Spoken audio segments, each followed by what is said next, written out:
தமிழக வெற்றி கழகம், இளைய தளபதி விஜய் அவர்களுடைய தமிழக வெற்றி கழகத்தை பற்றி நீங்கள் சொல்கிறீங்க. அவர்கள்ட்ட ஆட்சியை கொடுக்கலாம், புதுசாக யார்ட்டையாவது கொடுக்கணும், அதனால அவர்கள்ட்ட கொடுத்தால் என்ன அப்படிங்கிற மாதிரி நீங்கள் சொல்கிறீங்க.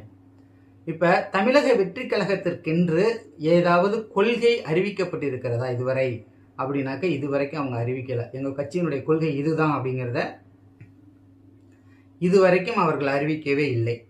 ஆனால் அதை சார்ந்து என்ன செய்யறது, எப்படி பண்ணுறது அப்படிங்கிறதை பற்றியெல்லாம் ஒரு புறம் பேச்சுவார்த்தைகள்லாம் நடத்திக்கிட்டு கூட்டங்கள் போட்டுக்கிட்டு பண்ணிக்கிட்டு இருக்காங்க.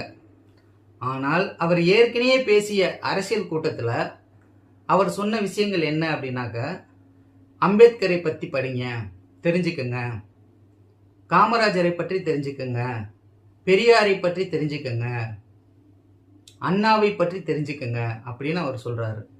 அப்ப இவருடைய அரசியல் கண்ணோட்டம் என்பது எதை சார்ந்து இருக்கும் அப்படின்னா